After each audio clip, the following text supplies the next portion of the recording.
Thank you.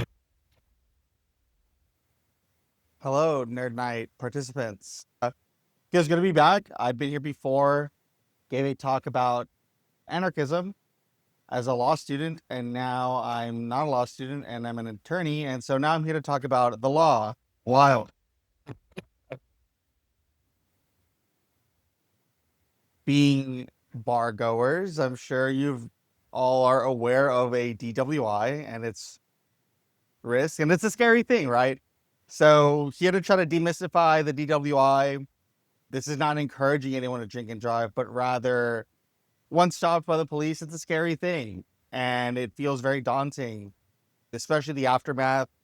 That doesn't mean that it's the end of the world. There are ways to protect yourself. So this is DWI 101, your rights at the roadside and beyond. I'm Leo. This is David. We're attorneys and we're here to educate you a bit about your rights. So firstly, what is a DWI? I know it's tedious to start with definitions, but in the law, there are hard and fast definitions for a lot of things.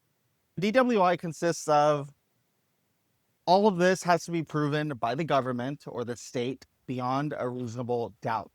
This is the highest burden we have in law. It's the highest burden that the law can impose on anyone. Millions of dollars are won or lost at the civil level, which only requires a preponderance of the evidence. That's just 51%. You just have to be 51% sure and you can be a millionaire because you fell at AGV. This is a lot higher than that. The actual penal code says that a person commits an offense if the person is intoxicated while operating a motor vehicle in a public place. So operating is not driving. There's really no definition in the penal code for what consists of operating. Although typically this isn't really contested, most DWIs originate from a traffic stop. So if they stopped you, presumably you're also operating. So this one isn't really contested all that much. Motor vehicle, this is also not all that contested. It's going to be anything that has a motor, wheels, and is capable of carrying someone in or on it. That's pretty much everything with the exception of trains. And it has to be in a public place. This one can be contested. Public place isn't super cut and dry. And it's not the same as public property. Theoretically, you could be doing donuts in an apartment complex parking lot. And as long as some of the public has access to it for purposes of the law, as far as the penal code is concerned, that is a public place. So even though your apartment complex might be private property, if anyone can just go right up to it, that's still going to be public property for purposes of a DWI. So just ask yourself, does a substantial portion of the public have access to this? If so, it's going to be considered public property for purposes of a DWI.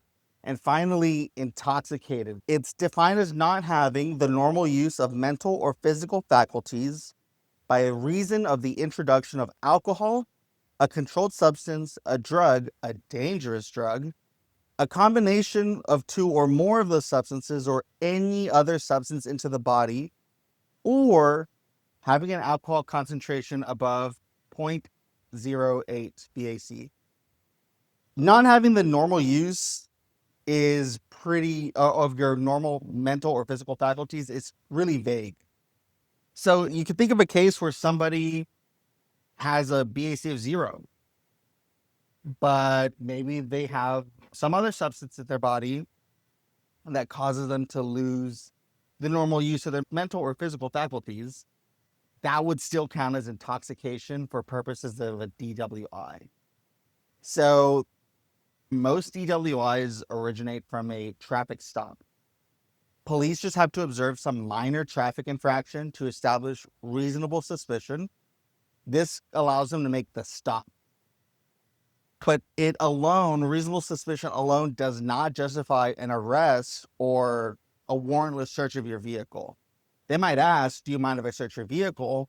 At this point, you're free to say no. Once stopped, officers are trained to find evidence that would give them probable cause. This is an escalation from reasonable suspicion. This then allows them to arrest or conduct a warrantless search of your vehicle. In a DWI case, probable cause can be as little as slurred speech, the scent of alcohol in your breath, or your performance on the standardized field sobriety tests. Those are the SFSTs. We'll get into that later. Once an officer thinks that you're intoxicated, they're going to conduct these standardized field sobriety tests, and they're going to ask you a series of questions like, where are you coming from? When was the last time you had something to eat? What was that? All of this is designed to undermine you and to help the state build a case against you.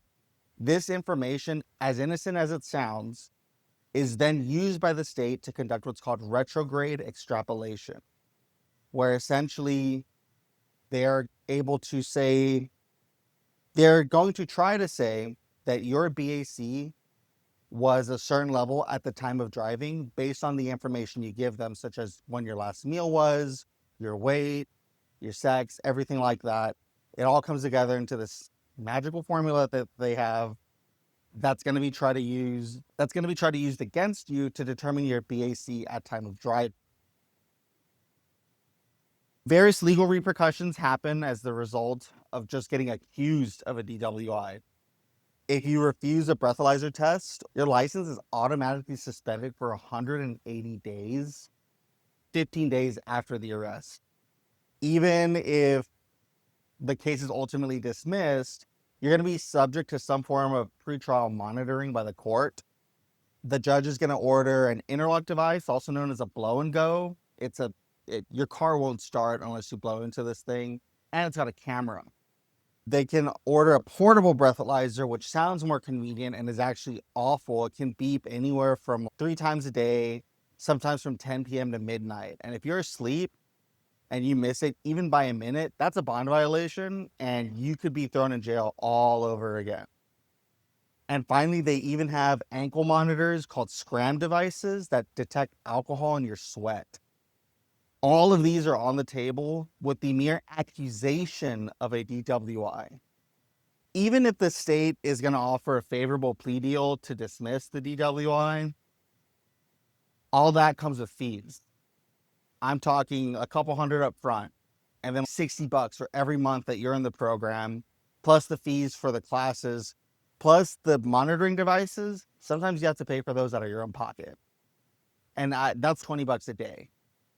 There's nothing you can do to get out of it unless you sign an affidavit promising that you won't drive any vehicle, which being in Houston is likely not a possibility for anyone. And even if it's ultimately dismissed, the fact that you were arrested and accused will stay on your record, and it is not automatically removed unless you do something about it. And that it's public info, it's available to anyone. So these things can be extremely costly and really upend someone's life. And all that being said, now what? It feels really daunting. Like I said, police can pull you over for any little thing. You roll down the window. Oftentimes, they already have it in their mind. Oh, you swerved a little bit in your lane. You must be drunk. I'm going to pull them over and use their behavior to confirm my suspicions. It's confirmation bias through and through.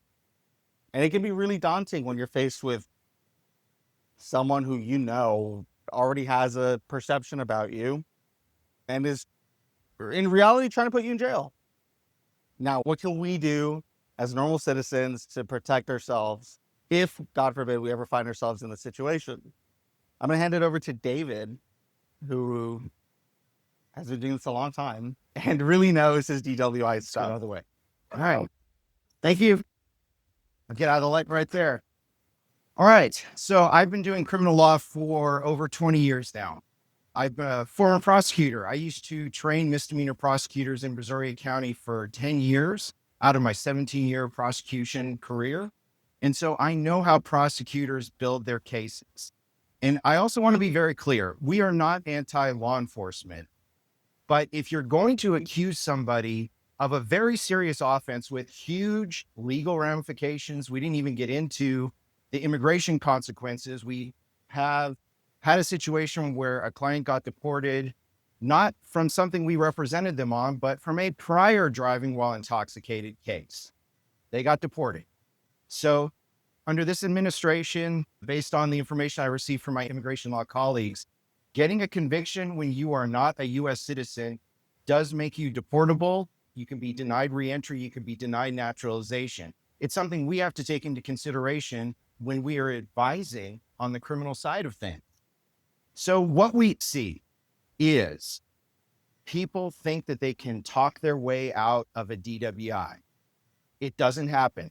All you are doing is giving the state excellent evidence against you. If the police officer already suggested to you to step out of the car, we're going to do some field sobriety tests, you're already going to jail. I have heard very few stories out of my entire experience where someone was actually let go because they passed the field sobriety test, even though officers say it's not pass fail. In actuality, it is. If they see a certain number of clues on the 3 tests, you're going. And I've heard them have discussions when they forget to turn off their microphones. I don't know if we have enough, but here is the reality of it. Officers are not going to be penalized if they arrest somebody that's on the borderline of maybe intoxicated. What they do get penalized for is if they let someone go, they go down the road and they hit somebody, could be due to the alcohol, could be just an accident. Accidents happen all the time, but they'll go back and dispatch. Personal injury attorneys will go back. They'll see, did anyone have an encounter with this person? If they were let go, huge lawsuit, that's on the officer. It doesn't hurt if they arrest you. It doesn't hurt them necessarily. If they believe they have probable cause, you're borderline, prove yourself innocent, which goes against everything that we were taught or should have been taught in middle school and high school. You have the absolute right, when the government is accusing you of something, to invoke your right to silence. Please utilize that. You're not going to talk your way out of an arrest. What you are going to do is prevent them from getting even more good evidence against you, hypothetically. Now, of course, this is not a pro drinking and driving talk. It goes against my financial interests, but it would be great. I would find another section of the law to practice if no one would be accused of offenses, especially offenses that they didn't do. I'd find a different job. It's okay. So the best thing to do, especially jurors tell us afterwards, your client should have gotten on the, where there are convictions. We fight like hell, but there are those times. And they said, your client lives in Houston. There's Uber and Lyft everywhere. They should have just done that. Jurors factor that in. Whereas I would say when I lived in Pearland 17 years ago, there was no Uber or Lyft. And then only on Friday nights and Saturday nights did it happen if I wanted to come into town. Now it's generally something that jurors hold against our clients if they have that opportunity. Now, we have clients that are accused of this and they were not intoxicated. We also have clients that they're intoxicated, but the government messed up in the investigation. They may have violated the client's rights, and I'll get into that in just a second. I know I have a few minutes left, but invoke your right to silence. You have a duty to give your name and date of birth, show proof of your driver's license and insurance. But other than that, officer, on the advice of my attorney, I politely decline to answer any of your questions. You're going to go to jail when you refuse to do that, because the officer's like, you're not giving me any evidence to say you're not intoxicated. If you have had anything, whether it's one drink and you smell like alcohol, you're probably going to jail. If the officer doesn't know, everyone says I'm not intoxicated. So invoke your right to silence. We can attack if you're placed under arrest and they are interrogating you and they don't read you your Miranda warnings. I know everybody sees on TV, oh, my Miranda warnings weren't given to me. In Texas, they don't have to give them to you. I know that sounds shocking. They only have to give them to you when 2 things are occurring or have occurred. Number 1, you're under arrest. So they do the entire DWI investigation before they put you under arrest. Once they put you under arrest, if they ask you any questions that are of a interrogative nature, they have to Mirandize you on the recording or give you a written statement that has your Miranda rights that you have to initial. We don't see that a lot, but we do see it. And we're able to get that evidence suppressed. Field sobriety tests, even though you're doing actions, they are considered non-testimonial. Therefore, you do not have the right to an attorney.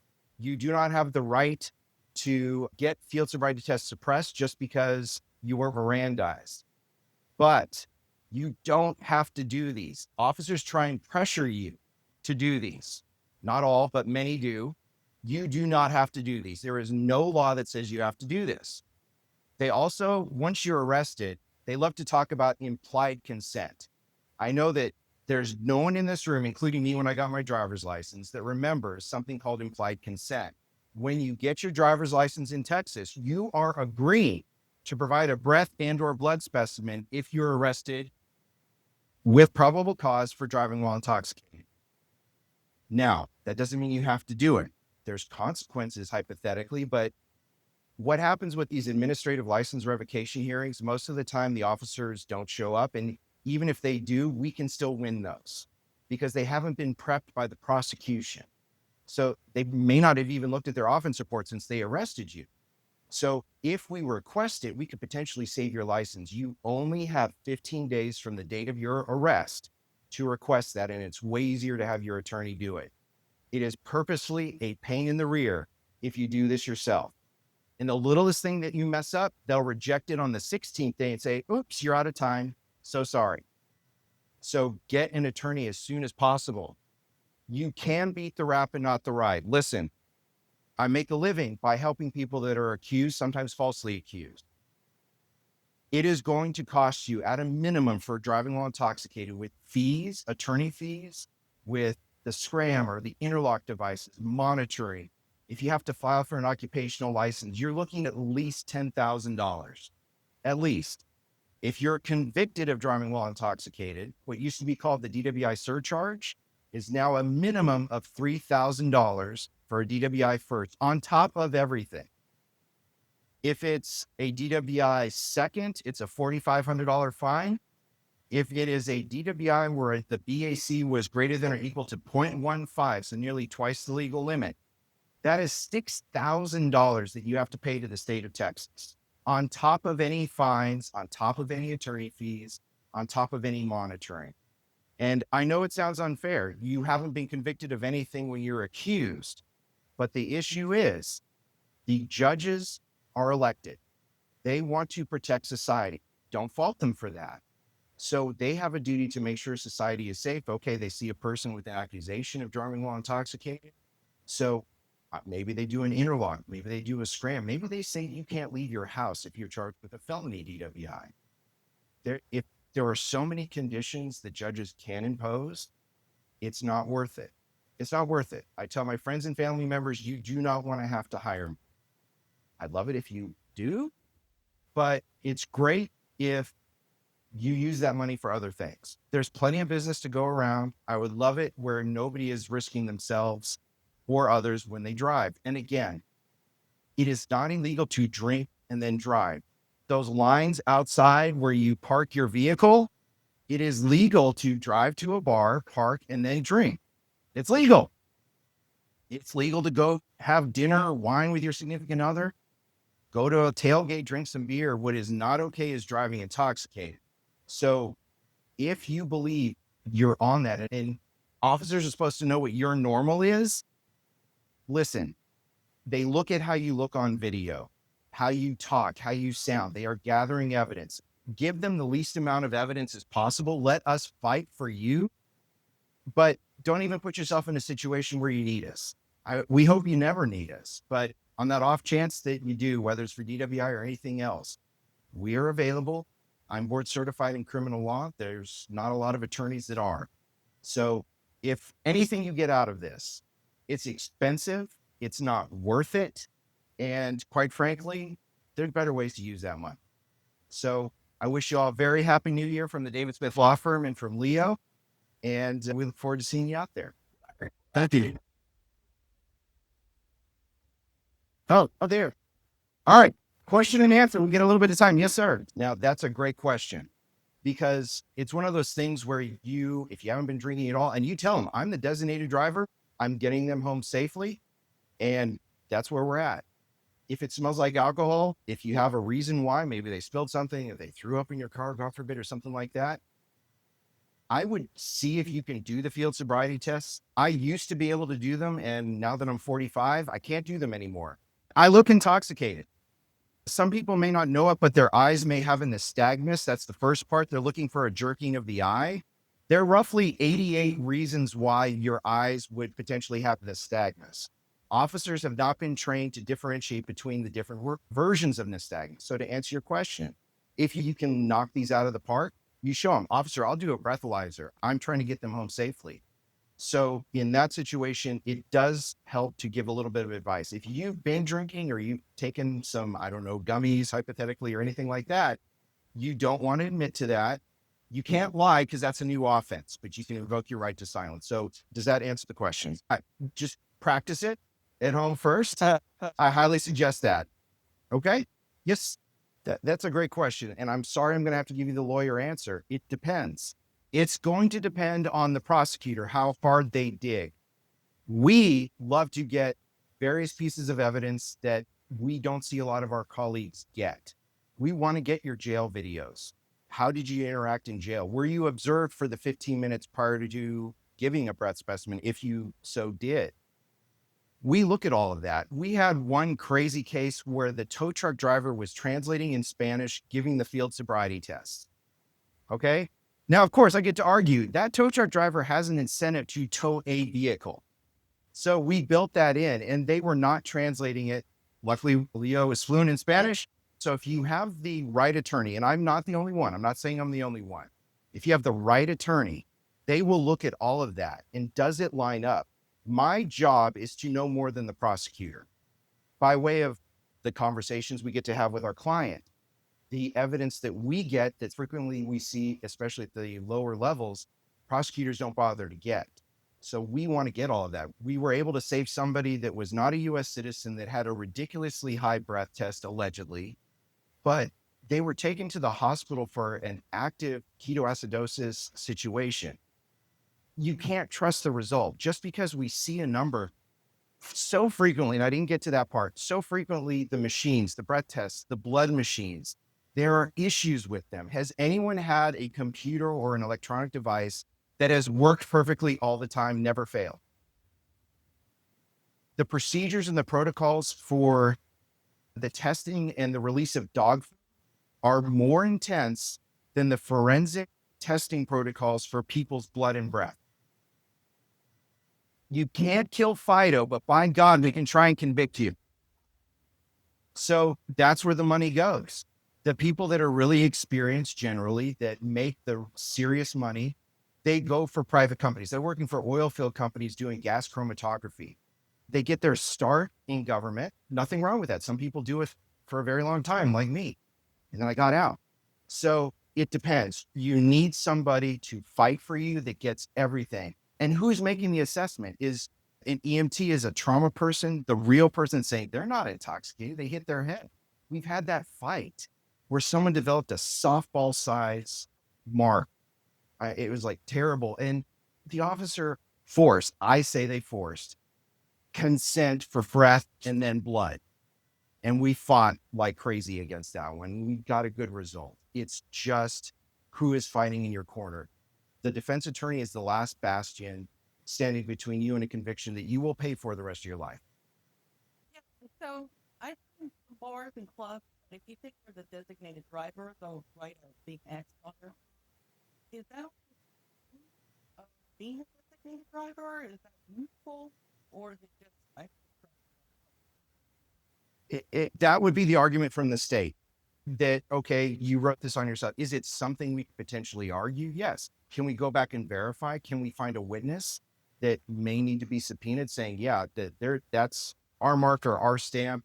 That's somebody who is the designated driver. So that's where, even if your attorney doesn't ask you, you need to let your attorney know, hey, I got this. Here's who it is, who I spoke to. Here's my credit card receipt that shows absolutely nothing that I purchased. It's something. We need to build a case, even though we don't have a duty to prove innocence. When you get a conviction, you get time served or probation. You live with this conviction the rest of your life. Your insurance goes up for 5 years, at least 200% with a DWI conviction. Yes, sir. All right. Here's the key advice for that. And I'm told it's the last question. If you have other questions, call me up. Just let me know. Hey, I was at this event. I have a question. Give us a call. So with that, do not sit in your driver's seat. Okay? Don't do it, because they can prove operating if the car is in drive and your foot's on the brake. There's case law that says that's operating. Car that is on, let's say you're asleep, officer knocks on the window, you're startled, the car moves, or you put the car into gear or park. You've just operated and it's not really entrapment at that point. I could try and argue that, but the best thing to do is, if you're feeling that way, great. Do not stop on the freeway. Okay? We've had clients stop on the freeway. That's better than nothing. That's one of the worst places to stop a vehicle, even if for non-drinking purposes. It's the worst place.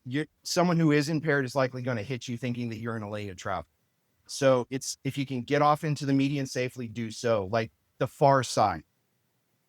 But with that, lay down in the back seat. Hard to say that you're operating at that point. If it's summertime or if it's really cold, if the car's on, don't have those keys on you. I know that a lot of things are remote. Get in the back seat. Don't even be in the front seat. It's really hard for them to argue you were operating at that point. Instead, you were acting like a reasonable person that realized, okay, this hit me. I need to stop. But if you can, do it safely in a parking lot. If you do it at a jewelry store at 2 a.m, a jewelry store parking lot, you're going to have an officer stop and check on you. So do not be in the driver's seat if you can help it. All right. Any other questions? I have cards. I have pens. Thank you all so much for this opportunity to come out and talk tonight. Thank you.